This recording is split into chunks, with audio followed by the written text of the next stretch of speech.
I wanted to show a bit about the current state of the UAS2 emulator. Let's start it up here. If everything works correctly, you shouldn't have any errors in the server log.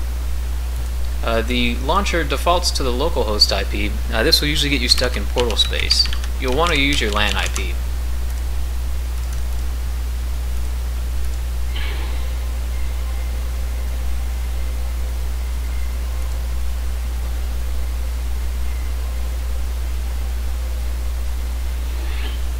One of the first things you'll notice is that there are equipables.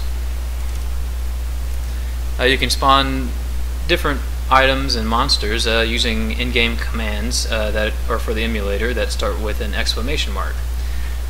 This is usually called a bang, so if you type bang help, it'll give you a list of all the different commands you can use. We'll use one right now, Teletown, which will teleport us to Al-Jalima in this case.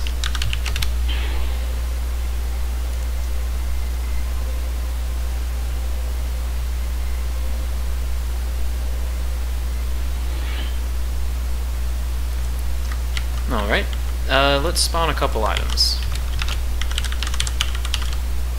We'll get a shield and a sword.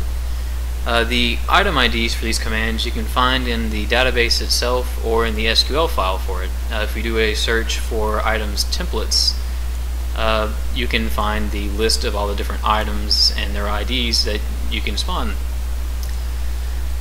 So these are equipable. Let's spawn a monster.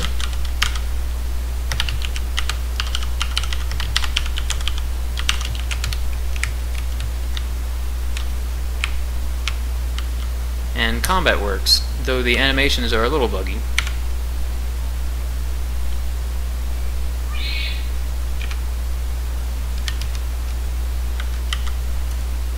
Corpses are created, though the items spawned on them are a little buggy. So let's create another dredge here.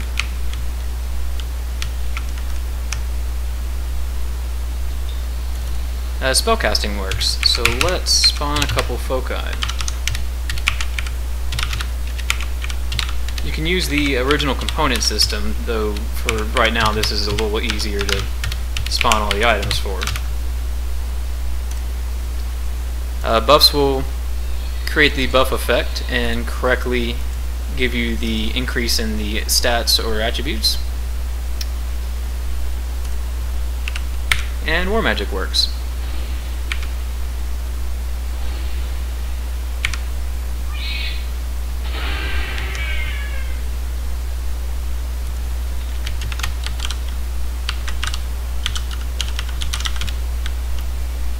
Okay. Fighting something will also reduce your own health if they're hitting you.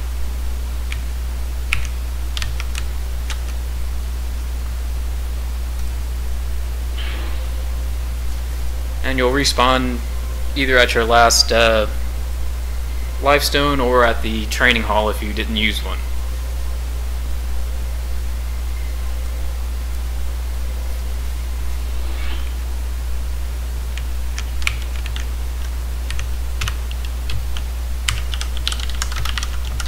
Alright, let's go home.